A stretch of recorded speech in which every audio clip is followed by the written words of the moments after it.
Welcome to The Echo of Ancient Civilizations, an epic history novel, written by Bo Carson, narrated by R.K. Marks, copyright 2023 by brooksaudiobooks.com and Shadowplay Communications, LLC.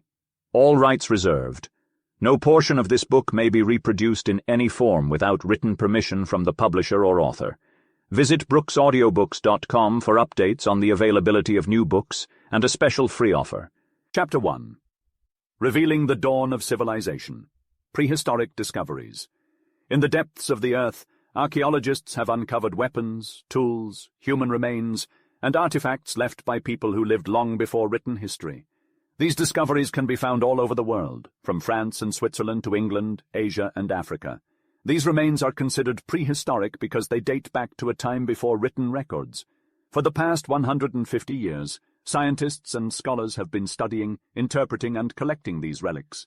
Today, many museums have entire halls dedicated to prehistoric artifacts. In Saint-Germain-en-Laye, near Paris, there is a museum entirely devoted to prehistoric remains. In Denmark, there is a collection of over 75,000 objects. As people continue to dig, build, and excavate, new discoveries are made every day. These artifacts are not found on the surface but buried deep, where they have been preserved over time. They are usually found in layers of gravel or clay that have gradually accumulated.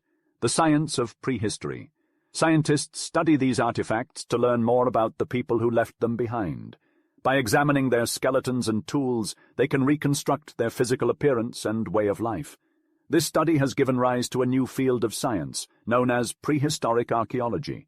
Add in carbon dating, which can accurately determine the age of objects and some organic matter, and we can learn much about our furthest ancestors.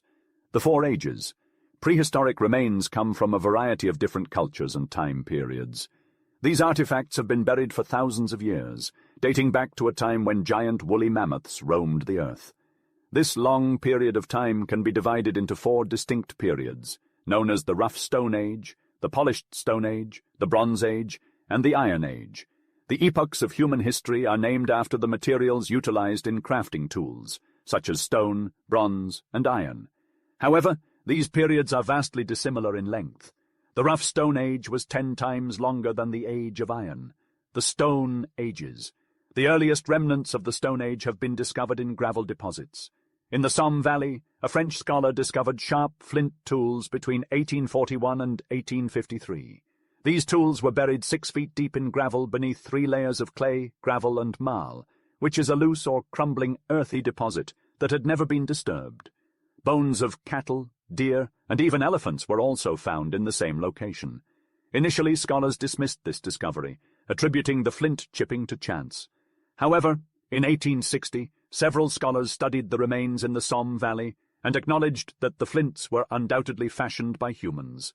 Since then, over 6,000 similar flints have been found in strata of the same order in the Seine Valley or in England, some alongside human bones. There is no longer any doubt that humans lived during the formation of the gravel deposits.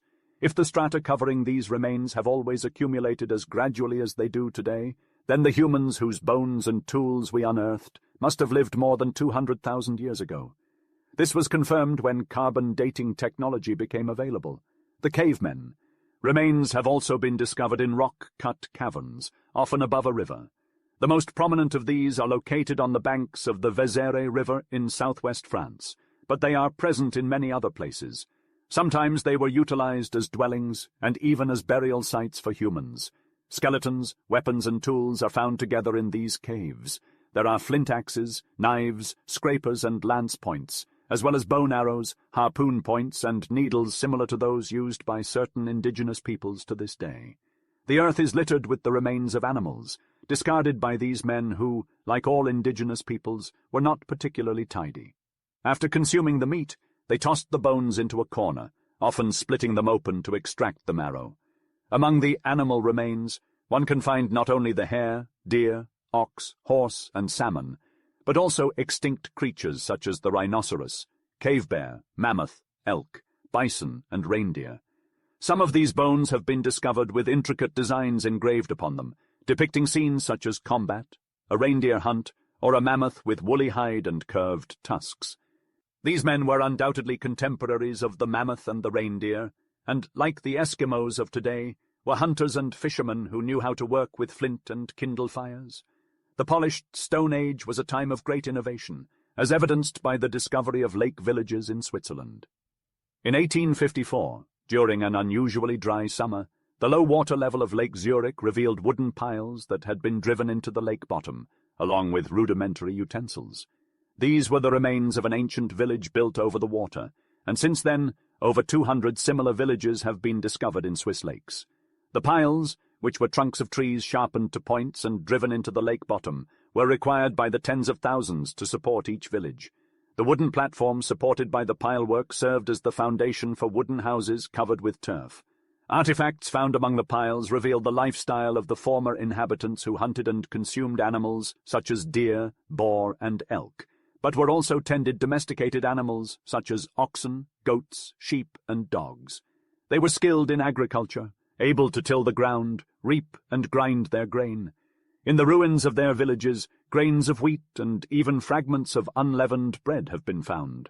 They wore rough hemp cloths and sewed them into garments with bone needles. They crafted rudimentary pottery, but their technique was clumsy. Their vases were poorly fired, turned by hand, and adorned with few decorations. Like their cave-dwelling ancestors, they fashioned knives and arrows from flint. But they also learned to polish a very hard stone to make axes. This is why we call their era the Polished Stone Age. They lived much later than the cave-dwellers, and did not know of mammoths or rhinoceroses, but they were familiar with elk and reindeer, monuments of massive stone. Megaliths are massive stone structures made of enormous blocks of rough stone. Sometimes the rocks are exposed, while other times they are covered with a layer of earth. Buried megaliths are called tumuli because they resemble hills. When opened, they reveal a chamber of rock, sometimes paved with flagstones. Above-ground megaliths come in various forms. The dolmen, or rock table, is a long stone laid flat over other stones set into the ground. The cromlech, or stone circle, consists of massive rocks arranged in a circle. The menhir is a block of stone standing on its end, often with several arranged in a line. In Karnak, Brittany, 4,000 menhirs in 11 rows still stand, though there were once 10,000 in the area. Megalithic monuments are abundant in western France, especially in Brittany. Nearly every hill in England has them. The Orkney Islands, an archipelago off the northeastern coast of Scotland, contain more than 2,000. Denmark and North Germany are also dotted with these structures, and the locals refer to the tumuli as tombs of the giants. Megaliths are not exclusive to Europe. They can be found in India and along the African coast. It remains a mystery which people possessed the knowledge and ability to quarry, transport, and erect such massive stones. For a long time, it was believed that the ancient Gauls or Celts were responsible, hence the name Celtic monuments. However, the presence of similar structures in Africa and India challenges this theory. When one of these mounds still intact is opened, one always sees a skeleton, often several, either sitting or reclining. These monuments, therefore, were used as tombs. Arms, vases, and ornaments are placed at the side of the dead. In the oldest of these tombs, the weapons are axes of polished stone, the ornaments are shells, pearls, and necklaces of bone or ivory. The vases are very simple, without a handle or neck, decorated only with lines or points. Calcified bones of animals lie about on the ground, the relics of a funeral feast laid in the tomb by the friends of the dead. Amidst these bones, we no longer find those of the reindeer, a fact which proves that these monuments were constructed after the disappearance of this animal from Western Europe, and therefore at a time subsequent to that of the lake villages. The Age of Bronze. As soon as men learned to smelt metals, this technology became dominant in the manufacture of weapons. The first metal to be used was copper, easier to extract because it was easy to find, and easier to manipulate since it is malleable without the application of heat. Pure copper, however, was not used as much, as weapons made of it were too fragile, but a little tin was mixed with it to give it more resistance. It is this alloy of copper and tin that we call bronze. Bronze utensils. Bronze was used in the manufacture of ordinary tools such as knives, hammers, saws, needles, and fish hooks, in the fabrication of ornamental bracelets, brooches, and earrings, and especially in the making of daggers, lance points, axes, and swords. These objects are found by thousands throughout Europe in mounds, under the more recent dolmens, in the turf pits of Denmark, and in rock tombs. Near these objects of bronze, ornaments of gold are often seen, and, now and then, the remains of a woolen garment. It cannot be due to chance that all implements of bronze are similar, and all are made with the same alloy. What people invented bronze? Nobody knows. The Iron Age. Iron, a metal harder to smelt and work than bronze, was not widely used until men learned how to use it. Once it was discovered that iron was harder and cut better than bronze, men preferred it in the manufacture of arms. In the time of Homer, iron was still a precious metal reserved for swords, while bronze was retained for other purposes. As a result, many tombs contain confused remains of utensils of bronze and weapons of iron. Iron weapons, including axes, swords, daggers, and bucklers, were ordinarily found by the side of a skeleton in a coffin made of stone or wood, as warriors had their arms buried with them. However, they were also found scattered on ancient battlefields or lost at the bottom of a marsh, which later became a turf pit. In one day, 100 swords, 500 lances, 30 axes, 460 daggers, 80 knives, and 40 stilettos, all made of iron, were found in a turf pit in Schleswig. Not far from there, in the bed of an ancient lake, a great boat 66 feet long was discovered, fully equipped with axes, swords, lances, and knives. It is impossible to enumerate all the iron implements that were found. They have not been as well preserved as bronze, as iron is rapidly eaten away by rust. Thus, at first glance, they appear older, but in reality they are more recent. The inhabitants of northern Europe knew iron before the coming of the Romans in the 1st century before Christ. In an old cemetery near the salt mines of Hallstatt in Austria, 980 tombs filled with instruments of iron and bronze were opened without finding a single Roman-era artifact. However, the Iron Age continued under the Romans. Almost always, iron objects are found accompanied by ornaments of gold and silver, Roman pottery, funeral urns, inscriptions, and Roman coins bearing the effigy of the emperor. The Ages of Humanity. The story of humanity is one of progress, of moving from one age to another. The people of every country used rough stone, polished stone, bronze, and iron, but not all at the same time. The Egyptians used iron while the Greeks were still in the Bronze Age, and the Danes used stone while others used bronze. The arrival of Europeans marked the end of the polished Stone Age in America, while the natives of Australia still use rough stone tools. The four ages do not mark periods in the life of humanity, but rather epochs in the civilization of each country. The study of prehistoric archaeology is still a young science, but we have learned much about primitive humans through the remains they left behind. Discoveries can be made at any time, and the finds are already innumerable. However, they rarely tell us what we want to know. We still do not know how long each of the four ages lasted, when they began and ended in different parts of the world, or who built the caverns, lake villages, mounds, and dolmens. When a country moves from one age to another, is it the same people with new tools, or new people altogether? Even when we think we have found the answer, a new discovery can confound us. Despite these uncertainties, three conclusions seem certain. First, humans have lived on Earth for a long time, at least as early as the geological period known as the Quaternary. Second, humans have progressed from the savage state to civilized life, gradually improving their tools and ornaments from rough stone axes and bare-toothed necklaces to iron swords and gold jewelry. Third, human progress has accelerated over time, with each age being shorter than the one before it. The story of humanity is a long and complex one, and we have much more to learn.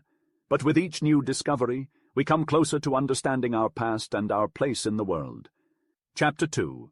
Oral and Written Records. Legends, the tales passed down through generations by oral tradition, are the most ancient records of people and their doings. These stories were recited long before they were ever written down, and are often mixed with fable. The Greeks, for example, told of their heroes from the oldest times who had exterminated monsters, fought giants, and even battled against the gods themselves. The Romans had their own legends, like the story of Romulus, who was said to have been nourished by a wolf and raised up to heaven.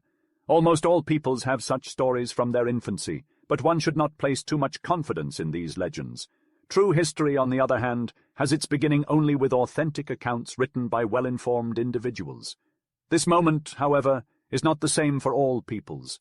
The history of Egypt, for instance, dates back well over 3,000 years before Christ, while the history of the Greeks only goes back to around 800 years before Christ.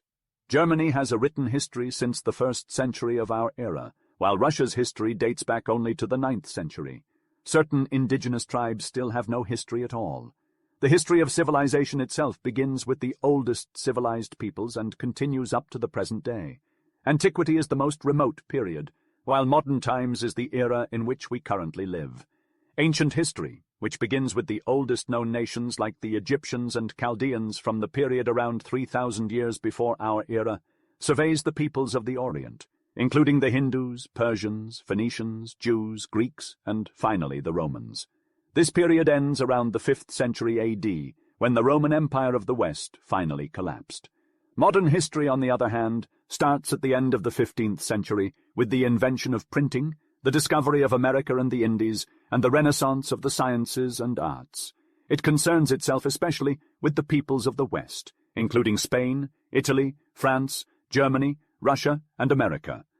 Between antiquity and modern times, there is a period of about 10 centuries that belongs to neither ancient times, since the civilization of antiquity has perished, nor modern times, since modern civilization does not yet exist. This period is commonly referred to as the Middle Ages. The ancient civilizations of the Assyrians, Greeks, and Romans have long vanished from the earth, leaving behind only remnants of their religion, customs, and arts. These remnants, which include books, monuments, inscriptions, and languages, are what we call sources, as they provide us with knowledge of ancient history. Books were one of the written records left behind by ancient peoples. While some had sacred books such as the Hindus, Persians, and Jews, the Greeks and Romans passed down histories, poems, speeches, and philosophical treatises. However, books alone do not provide us with all the information we need. We have no Assyrian or Phoenician books, and many other peoples left very few books. The ancients wrote less than we do, resulting in a smaller body of literature to pass down. Additionally, the need to transcribe everything by hand resulted in only a small number of copies of books, most of which have been destroyed or lost. The art of deciphering these manuscripts is called paleography. Monuments were also built by ancient peoples, such as palaces for their kings, tombs for the dead, fortresses, bridges, aqueducts, and triumphal arches. Many of these monuments have fallen into ruin or have been destroyed. Some still stand, however, such as the pyramids, the temples of Thebes and Philae, the palace of Persepolis in Persia, the Parthenon in Greece, the Colosseum in Rome, and the Maison Carrée and Pont du Gard in France. While some monuments are visible to the traveller, the majority have been recovered from the earth, sand, river deposits, and debris, requiring excavation to reach them. Assyrian palaces, for example, can only be reached by cutting into the hills. For example, a trench of 40 feet was required to reach the tombs of the kings of Mycenae. The passage of time is not the only force responsible for covering these ruins. Men have also played a part. In ancient times, builders did not bother to level off the ground or clear the site before constructing. Instead of removing debris, they piled it up and built on top of it. When the new structure eventually fell into disrepair, its remains were added to those of earlier times, creating several layers of ruins. When Schliemann excavated the site of Troy, he had to dig through 5 layers of debris which were actually 5 ruined villages, one on top of the other, with the oldest one buried 50 feet deep. By chance, one town has been preserved in its entirety. In 79 AD, Mount Vesuvius erupted, spewing out a river of lava and a hail of ashes that suddenly buried 2 Roman cities, Herculaneum under lava and Pompeii under ashes. The lava burned everything it touched, while the ashes covered and preserved the objects, protecting them from the air and leaving them intact. As we remove the ashes, Pompeii emerges before us exactly as it was 18 centuries ago. We can still see the wheel ruts in the pavement, the designs drawn on the walls with charcoal, the paintings, utensils, furniture, bread, nuts, olives, and even the skeletons of people caught in the disaster. Monuments teach us a great deal about ancient peoples. The study of monuments is called archaeology. Inscriptions refer to all forms of writing other than books. Most inscriptions are carved in stone, but some are on bronze plates. At Pompeii, they have been found drawn on walls in colors or charcoal. Some have the character of commemorative inscriptions, similar to those attached to our statues and buildings today. In the monument of Ancira, for example, Emperor Augustus tells the story of his life. The majority of inscriptions are epitaphs engraved on tombs. Others serve as public notices, containing laws or regulations that were to be made known to the people. The study of inscriptions is called epigraphy, the roots of language. The languages spoken by ancient peoples offer insight into their history. By comparing the words of two different languages, we can see that they share a common origin, indicating that the people who spoke them were descended from the same ancestors. This field of study is known as linguistics, missing pieces. In spite of all the exciting discoveries of modern archaeology, it would be a mistake to assume that books, monuments, inscriptions, and languages alone can provide a complete understanding of ancient history. While they offer many details, often the most important information eludes us. Scholars continue to excavate and decipher, and each year brings new discoveries of inscriptions and monuments. Yet there will always be gaps in our knowledge, and some of these may never be filled. Chapter 3. Ancient History of the East, the Egyptians. In the land of Egypt, the Nile reigns supreme. It is a slender yet fertile strip of land that stretches along both banks of the river, enclosed by towering mountains on either side. The Nile is approximately 700 miles long and 15 miles wide. The delta begins where the hills recede, a vast plain cut by the Nile's arms and canals. As Herodotus once said, Egypt is entirely the Nile's gift. Every year, at the summer solstice, the Nile swells with melted snow from Abyssinia, flooding the parched soil of Egypt. It rises to a height of 26 or 27 feet, and sometimes even as high as 33 feet. The entire country becomes a lake, with villages perched on eminences emerging like little islands. The water recedes in September, and by December it has returned to its proper channel. The Nile leaves behind a fertile alluvial bed that serves as a natural fertilizer. The peasant sows his crop with almost no labor on the softened earth. The Nile brings both water and soil to Egypt. Without it, Egypt would revert to a desert of sterile sand where rain never falls. The Egyptians are aware of their dependence on the Nile. A song in its honor goes like this: Greetings to thee, O Nile, who hast revealed thyself throughout the land, who comest in peace to give life to Egypt. Does it rise? The land is filled with joy, every heart exults, every being receives its food, every mouth is full. It brings bounties that are full of delight, it creates all good things, it makes the grass to spring up for the beasts. Egypt is an oasis in the midst of the African desert. It produces an abundance of wheat, beans, lentils, and all leguminous foods. Palms grow in forests, and herds of cattle and goats graze on pastures irrigated by the Nile, along with flocks of geese. Despite having a territory hardly equal to that of Belgium, Egypt still supports 5.5 million inhabitants. No country in Europe is as densely populated as Egypt, and in antiquity it was even more crowded than it is today. In the 5th century BC, Egypt was well known to the Greeks, more so than any other land in the Orient. Herodotus, a Greek historian, visited Egypt during this time and chronicled its people, customs, religion, and history. He even relayed stories he had heard from his guides. Other Greek scholars such as Diodorus and Strabo also wrote about Egypt, but they only saw the country during its decline and had no knowledge of ancient Egypt. It wasn't until the French expedition to Egypt from 1798 to 1801 that scholars were able to examine the pyramids and the ruins of Thebes and collect drawings and inscriptions. However, they were unable to decipher the hieroglyphs or Egyptian picture writings. It was believed that each sign represented a word, but this was incorrect. In 1821, a French scholar named Champollion experimented with a different system. He discovered an inscription at Rosetta in 3 forms of writing, including hieroglyphs and a Greek translation.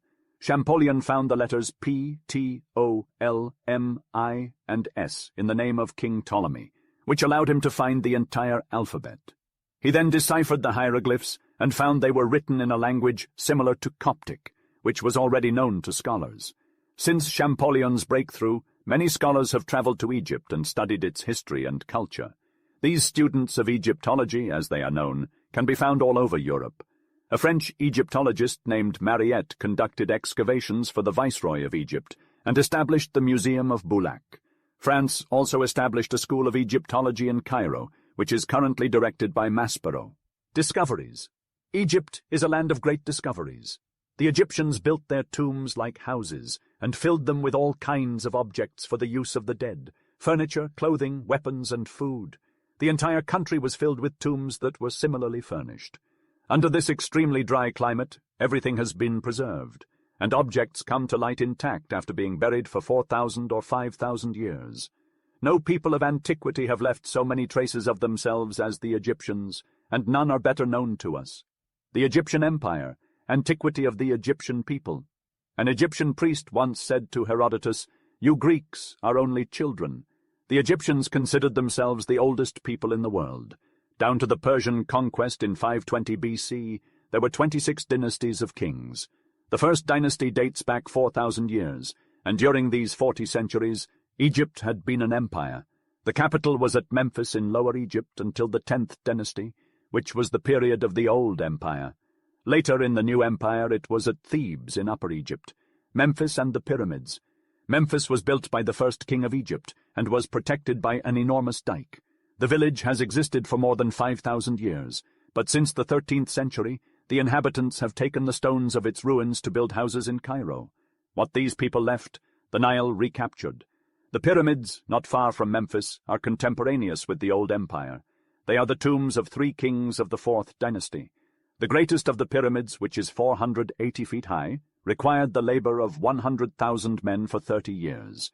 To raise the stones for it, the Egyptians constructed gradually ascending platforms that were later removed when the structure was completed.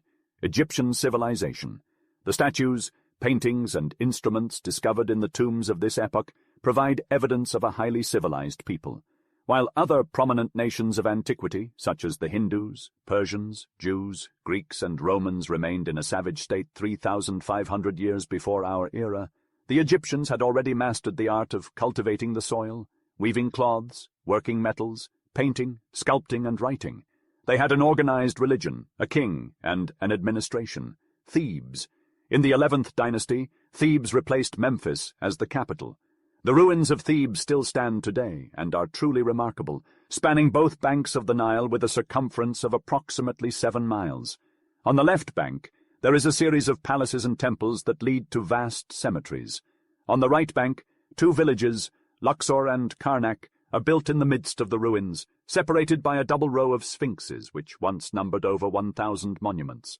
Among the ruined temples, the most magnificent was the Temple of Ammon at Karnak, surrounded by a wall over 1 1/3 miles long.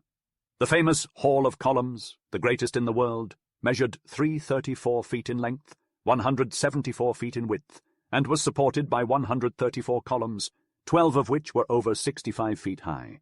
Thebes was the capital and sacred city for 1,500 years, serving as the residence of kings and the dwelling place of priests.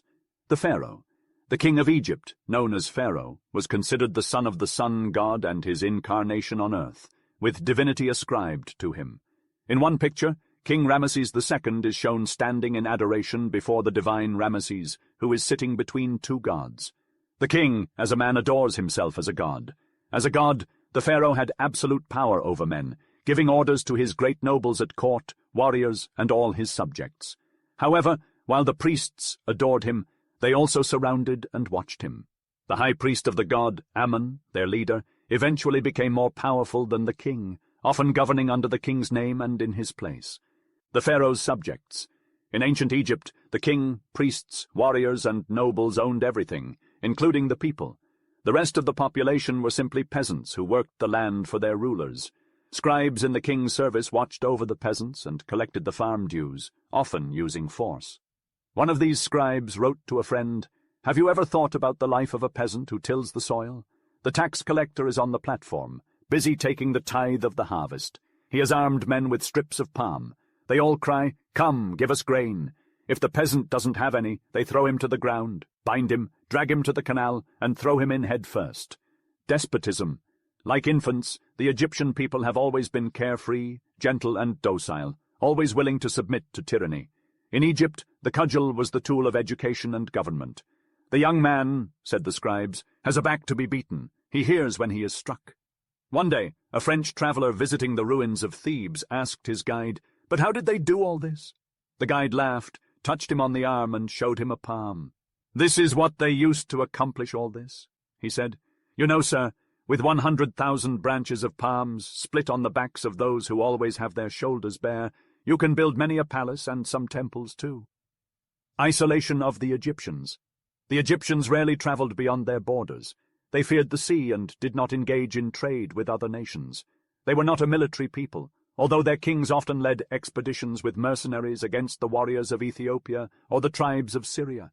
They won battles which they depicted on the walls of their palaces and brought back captives to build monuments. However, they never made great conquests. More foreigners came to Egypt than Egyptians went abroad. The Egyptians, as Herodotus said, were the most religious of all people. Their devotion was unmatched, with paintings depicting men in prayer before their gods and religious manuscripts filling their libraries. The principal deity of the Egyptians was the sun god, a creator who knew all things and existed from the beginning. This god had a divine wife and son. The Egyptians adored this trinity, although they gave it different names depending on the region. For example, at Memphis they called the father Ptah, the mother Sekhet, and the son Imuthis. At Abydos they were known as Osiris, Isis, and Horus. At Thebes they were called Ammon, Mouth, and Chons. The people of one province even adopted the gods of other provinces, leading to a complicated religion with many gods emanating from each god of the Trinity. These gods had their history, which was that of the sun. Osiris the sun was slain by Set, the god of the night. Isis the moon and Osiris's wife bewailed and buried him. Horus, their son and the rising sun, avenged his father's death by killing his murderer. Amun-Ra, the god of Thebes, was represented as traversing heaven each day in a bark called the good bark of millions of years. The shades of the dead propelled it with long oars, while the god stood at the prow, ready to strike his enemies with his lance. The hymn they chanted in his honor praised him as the master of the two horizons and the one who treads the heavens on high. Heaven and earth were glad and joyful when they saw him rising in his bark after he had overwhelmed his enemies. The Egyptians prayed for Pharaoh's abounding life, bread for his hunger, water for his throat, and perfumes for his hair. Animal-headed gods were a common representation of the Egyptian gods. While some were depicted as human, many were portrayed as beasts. Each god had its own animal form, such as Ptah as a beetle, Horus as a hawk, and Osiris as a bull. Often these figures were combined, creating a man with the head of an animal, or an animal with the head of a man. Each god could be depicted in 4 forms, such as Horus as a man with the head of a hawk, and a hawk with the head of a man. The meaning behind these symbols is unclear, but the Egyptians themselves began to view the animals that represented their gods as sacred. The bull, beetle, ibis, hawk, cat, and crocodile were among the animals that were cared for and protected. In fact, during the 1st century BC, a Roman citizen killed a cat in Alexandria, which caused the people to rise up in a riot. They seized him and, despite the king's pleas, murdered him. At the same time, they feared the Romans greatly. Each temple had a sacred animal that was worshipped. The traveler Strabo visited a sacred crocodile in Thebes and observed the priests feeding it cakes, grilled fish, and a drink made with meal. The most revered of these animal gods was the bull Apis, which represented both Osiris and Ptah. It resided in a chapel in Memphis and was served by the priests. After its death, it was embalmed and became an Osiris, known as Asar-Hapi. Its mummy was then placed in a vault. The sepulchres of the Asar-Hapi formed the massive Serapeum monument which was discovered by Marietta in 1851. The cult of the dead was a central part of Egyptian religion. They believed that every person had a double, or ka, which survived even after death. This belief is still held by many primitive societies today. During the Old Empire, the Egyptian tomb was known as the House of the Double. It was a small room that was set up like a chamber with everything the double might need, such as chairs, tables, beds, chests, linen, closets, garments, toilet utensils, weapons, and sometimes even a war chariot. Statues, paintings, and books were also placed there for the entertainment of the double. Grain and food were provided for the sustenance of the double. A statue in the likeness of the deceased was placed in the tomb as a double of the dead. Once the opening to the vault was sealed, the living still provided for the double by bringing food or beseeching a god to supply the spirit with what it needed.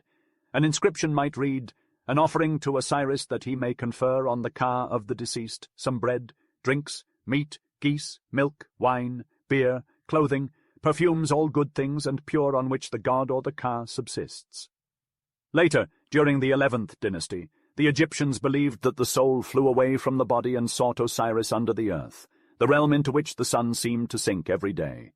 There Osiris sat on his tribunal surrounded by 42 judges. The soul appeared before them to give an account of its past life.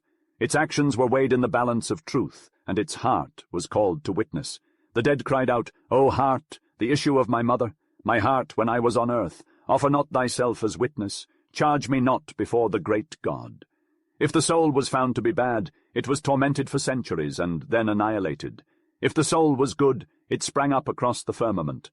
After many tests, it rejoined the company of the gods and was absorbed into them. Mummies were an essential part of Egyptian culture. During the pilgrimage, the soul may want to return to the body for rest. Therefore, the body must remain intact.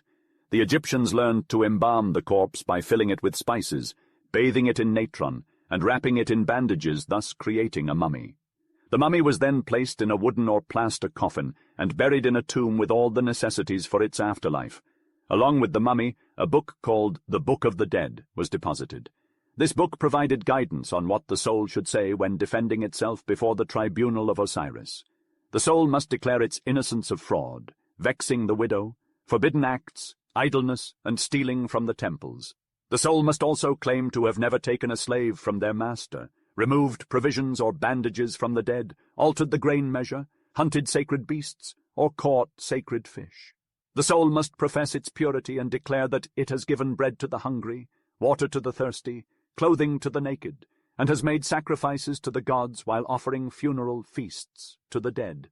This book reveals the morality of the Egyptians, which included the observance of ceremonies, respect for everything pertaining to the gods, sincerity, honesty, and beneficence. The Egyptians were also pioneers in the arts necessary for civilized people. As early as the First Dynasty, 3,000 years before Christ, paintings on tombs exhibited men working, sowing, harvesting, and processing grain. They also depicted herds of cattle, sheep, geese, and swine, as well as people dressed in rich clothing, processions, and feasts where the harp was played. The Egyptians knew how to manipulate gold, silver, and bronze, and manufacture arms and jewelry, glass, pottery, and enamel. They also wove garments of linen and wool, as well as cloths that were transparent or embroidered with gold. The architects of ancient times were the most venerable artisans in the world. They constructed colossal monuments that seemed to last forever. Even after all this time, they remain impervious to destruction. They didn't build for the living, but for the gods and the dead, namely temples and tombs. Only a small amount of their houses' debris remains, and even the palaces of their kings, when compared to their tombs, seem like mere inns in the language of the Greeks. The house was meant to serve only for a lifetime, while the tomb was for eternity. The Great Pyramid is an example of a royal tomb, and most ancient tombs had this form. In Lower Egypt, rows of pyramids still remain scattered around, some larger, others smaller, serving as the tombs of kings and nobles. Later on, tombs were constructed underground, some under the earth, while others were cut into the granite of the hills. Each generation needed new tombs, which was the reason why Necropolis, the richer and greater city of the dead, was built near the town of living people. The gods also required eternal and splendid dwellings. Their temples included a magnificent sanctuary, the dwelling of the god. These structures were surrounded by courts, gardens, chambers where the priests lodged, and wardrobes for their jewels, utensils, and vestments. This combination of edifices, the work of many generations, was encircled by a wall. The Temple of Ammon at Thebes was the result of the combined labor kings of all the dynasties beginning from the 12th to the last. Ordinarily, in front of the temple was a great gateway that consisted of two pyramidal towers with inclined faces called pylons. On either side of the entrance stood an obelisk, a needle of rock with a gilded point, or perhaps a colossus in stone representing a sitting giant. The long avenue leading to the temple entrance was often lined with sphinxes. Pyramids, pylons, colossi, sphinxes, and obelisks characterize this architecture. Everything is massive, compact, and, above all, immense. Hence, these monuments appear clumsy but indestructible. Sculpture. The ancient Egyptian sculptors began their craft by imitating nature. The oldest statues are striking for their lifelike quality and are likely portraits of the deceased.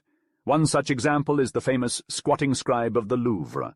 However, starting with the 11th dynasty, sculptors were no longer free to represent the human body as they saw fit. They were required to follow conventional rules dictated by religion. As a result, all statues began to resemble one another, with parallel legs, joined feet, crossed arms on the chest, and a motionless figure. Although often majestic, the statues became stiff and monotonous. Art had ceased to reproduce nature and had become a conventional symbol: painting. The Egyptians used very solid colors in their paintings which remain fresh and bright even after 5,000 years. However, they were not skilled in coloring designs and knew neither tints, shadows, nor perspective. Like the works of sculpture, paintings were subject to religious rules and were therefore monotonous. If 50 people were to be represented, the artist made them all look alike. Literature. The literature of the Egyptians is found in the tombs. It includes not only books on medicine, magic, and piety, but also poems, letters, accounts of travels, and even romances. Destiny of the Egyptian civilization. Even after the fall of their empire, the Egyptians conserved their customs, religion, and arts. As subjects of the Persians, then the Greeks, and finally the Romans, they maintained their old usages, hieroglyphics, mummies, and sacred animals. However, between the 3rd and 2nd centuries AD, Egyptian civilization slowly faded away. Chapter 4. The Assyrians and the Babylonians. Chaldea. From the lofty and snow-capped mountains of Armenia flow 2 swift and deep rivers, the Tigris to the east and the Euphrates to the west. At first they run parallel to each other, but as they reach the plain, they diverge. The Tigris flows straight, while the Euphrates takes a great detour towards the sandy deserts before they converge again and empty into the sea. The land they encircle is known as Chaldea, a vast plain with remarkably fertile soil. Although rainfall is scarce, the streams provide water, and when the clayey soil is irrigated by canals, it becomes the most productive land in the world. Wheat and barley yield up to 200-fold, and in good years the returns are 300-fold. Palms cover the land, and from them the people make their wine, meal, and flour. For many centuries, Chaldea was home to civilized peoples, perhaps as long as Egypt. Many races from different lands have converged on these great plains. Turanians of the yellow race, akin to the Chinese, came from the northeast. Cushites, deep brown in color and related to the Egyptians, came from the east. Semites of the white race and of the same stock as Arabs descended from the north. The Chaldean people emerged from this melting pot of races.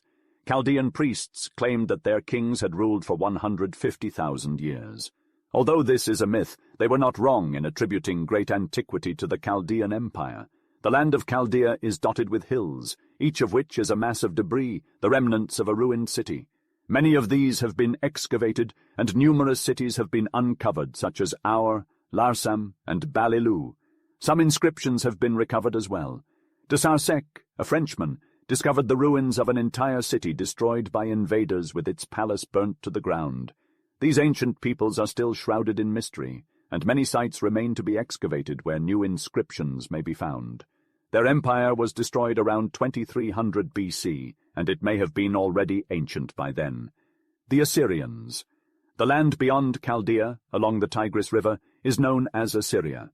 It is a fertile land, but also filled with hills and rocks.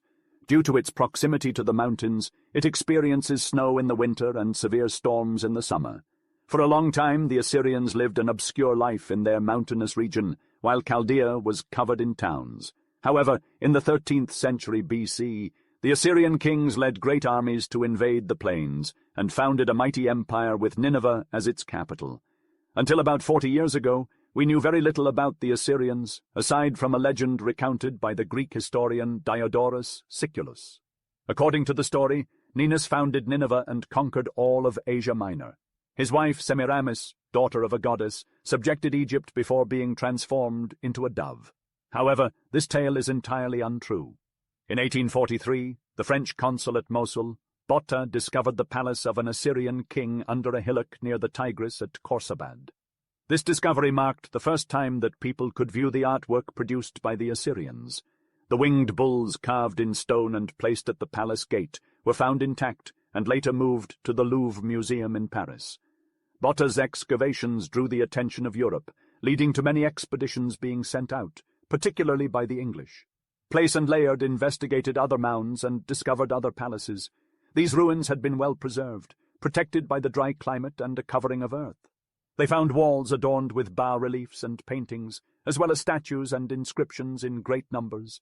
It was now possible to study the structures on the ground and publish reproductions of the monuments and inscriptions.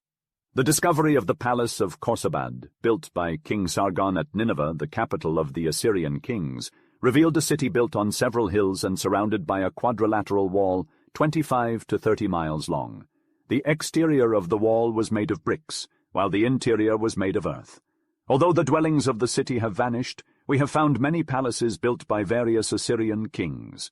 Nineveh was the royal residence until the fall of the Assyrian Empire at the hands of the Medes and Chaldeans. The inscriptions on the bricks are formed by a combination of arrow or wedge-shaped signs, giving rise to the term cuneiform, from the Latin words cuneus and forma. The writer used a stylus with a triangular point to make impressions on soft clay tablets, which were then baked to harden them and preserve the writing. The palace of Assurbanipal yielded a complete library of brick tablets serving as paper. Cuneiform writing has challenged scholars for many years, as it was used for 5 different languages, namely Assyrian, Susian, Mede, Chaldean, and Armenian, and the signs were complex. The writing was comprised of symbolic signs, each representing a word such as sun, god, and fish, and syllabic signs, each representing a syllable. There were almost 200 syllabic signs which were similar and easy to confuse. The same sign could represent a word and a syllable, and sometimes different syllables. The difficulty of the writing was such that even its creators struggled with it. Half of the cuneiform monuments we have are guides, such as grammar rules, dictionaries, and pictures that help us decipher the other half, just as Assyrian scholars did 2,500 years ago. Cuneiform inscriptions have been deciphered in the same manner as Egyptian hieroglyphics. There was an inscription in 3 languages, Assyrian, Mede, and Persian. The last language provided the key to the other 2. The Assyrians were a race of hunters and soldiers. Their bas-reliefs often depict them armed with bows and lances, frequently on horseback. They were skilled knights, vigilant, courageous, and clever in skirmishes and battles. However, they were also pompous, deceitful, and bloodthirsty. For 6 centuries they terrorized Asia, emerging from the mountains to attack their neighbors and returning with entire populations reduced to slavery. They appeared to make war for the sheer joy of killing, ravaging, and pillaging. No people had ever displayed greater ferocity. Following the Asiatic custom, the Assyrians regarded their king as the representative of God on earth and obeyed him blindly. He was the absolute ruler of all his subjects, leading them into battle and fighting head-on against other Asian peoples.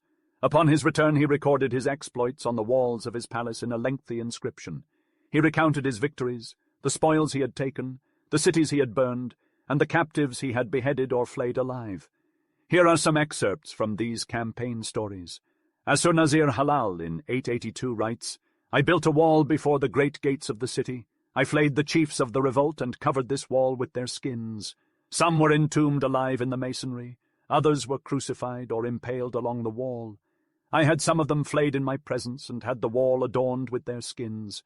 I arranged their heads like crowns and their transfixed bodies in the form of garlands." In 745, Tiglath-Pileser II writes, "I imprisoned the king in his royal city. I erected mountains of bodies before his gates. I destroyed, devastated, and burned all his villages.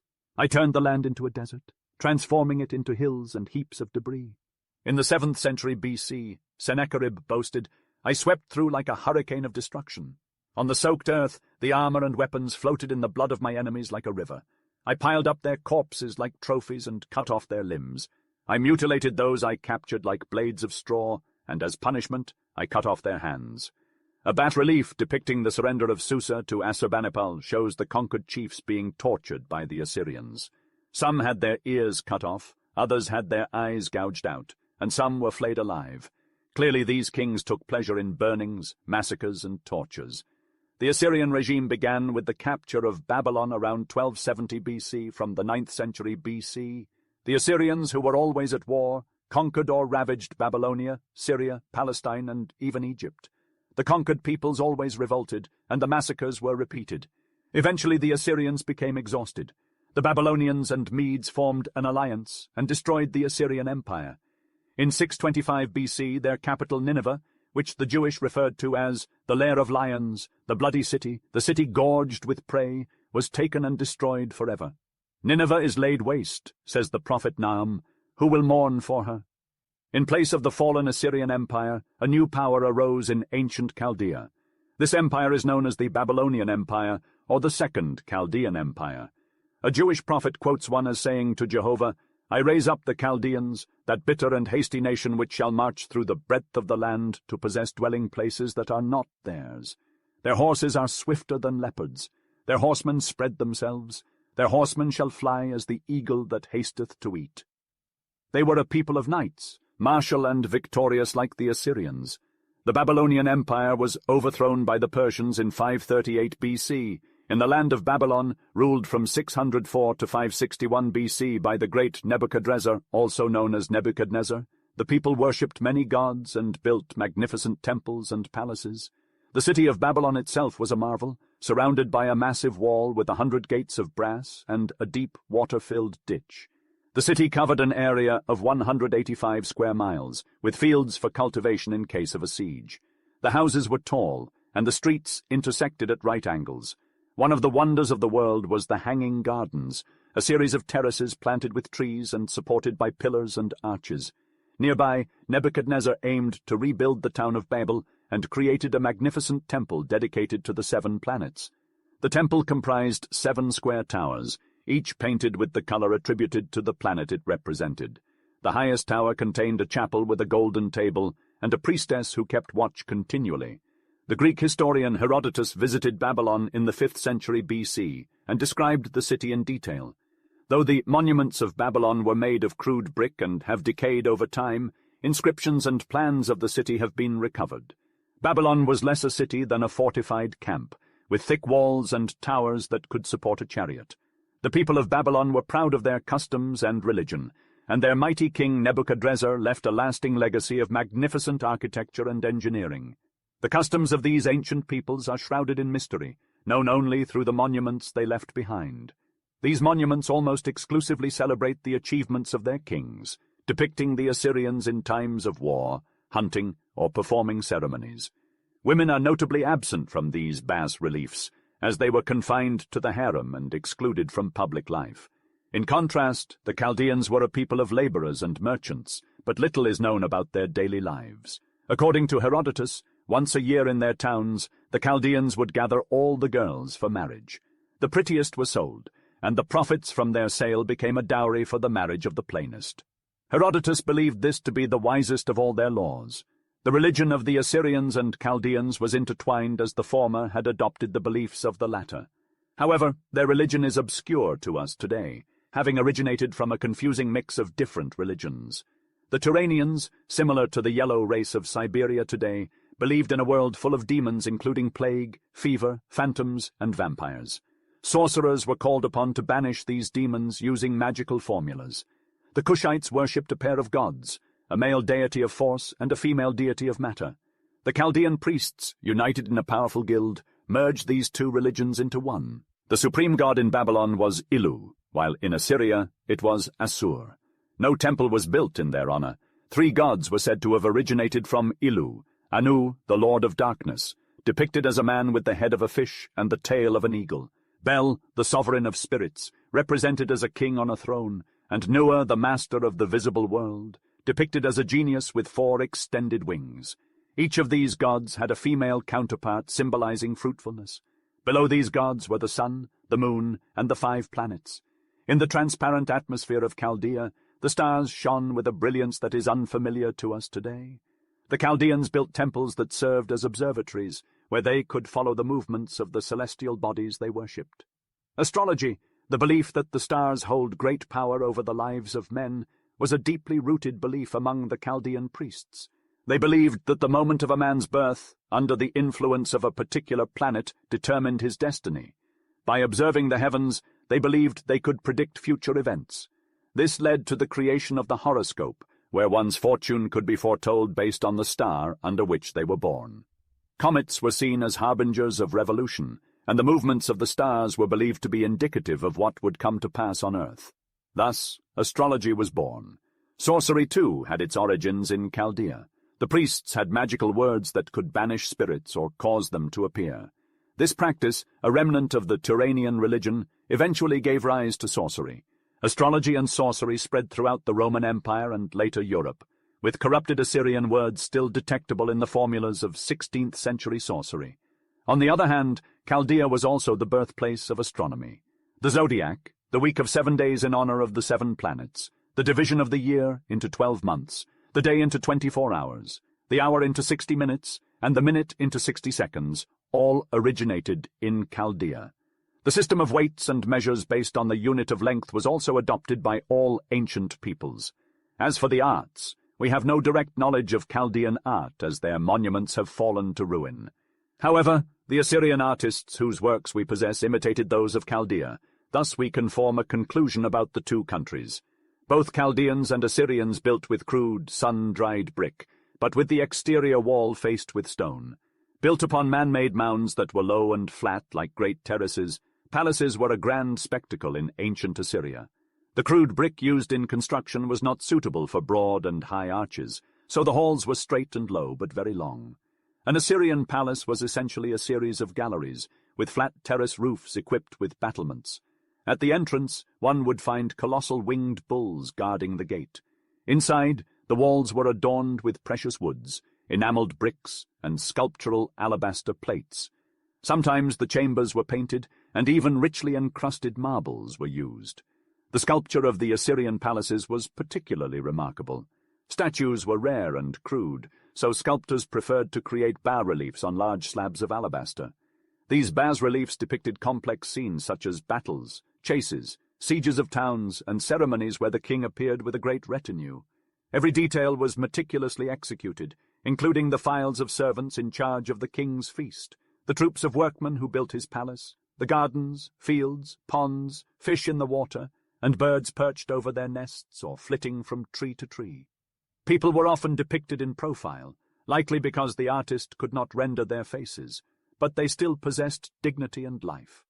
Animals were also frequently depicted, especially in hunting scenes, and they were rendered with startling fidelity.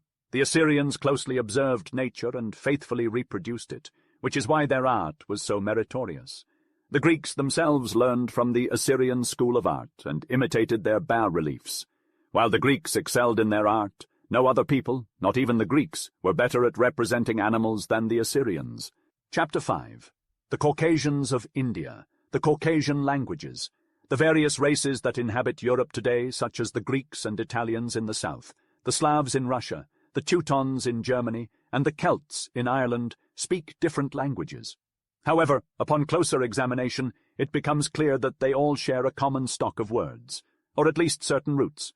These same roots can be found in Sanskrit, the ancient language of the Hindus, and in Zend, the ancient tongue of the Persians.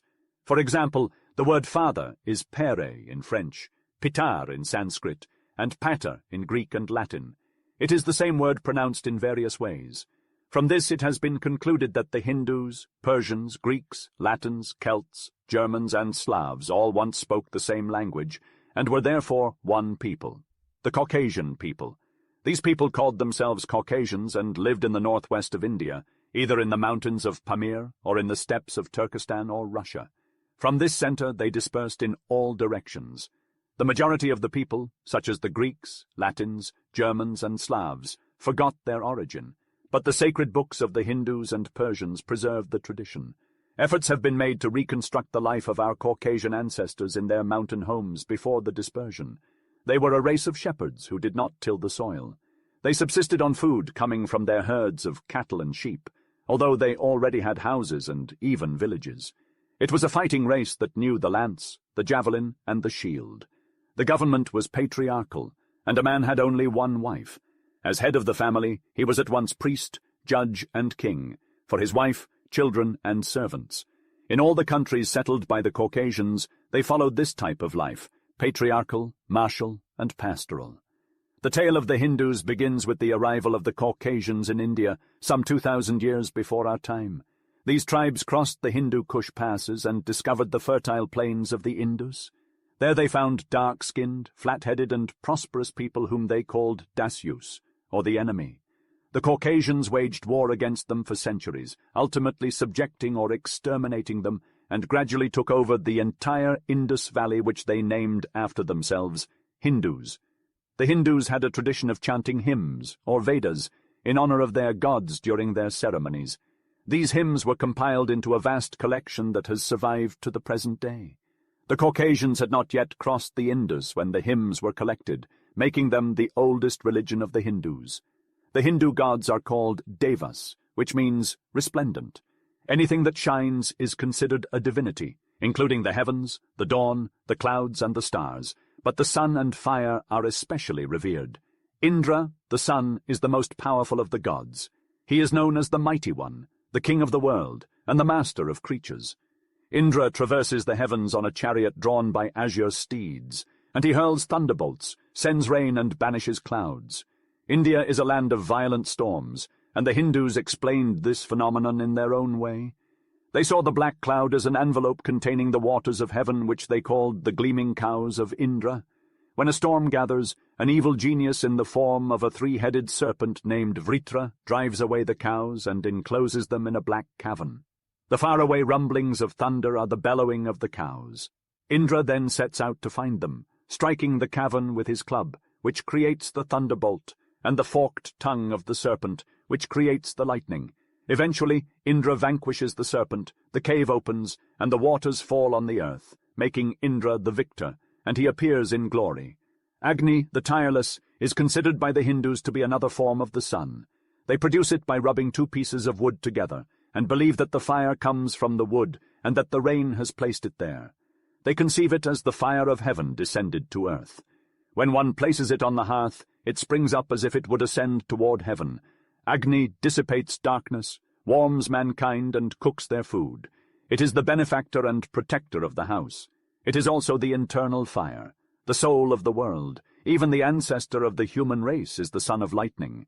Thus, heat and light, sources of all life, are the deities of the Hindus. To adore their gods, they strive to reproduce what they see in heaven. They ignite a terrestrial fire by rubbing sticks together and nourishing it by depositing butter, milk, and soma, a fermented drink, on the hearth. To delight the gods, they give cake and fruit offerings and animal sacrifices like cattle, rams, and horses. They then invoke them, chanting hymns to their praise.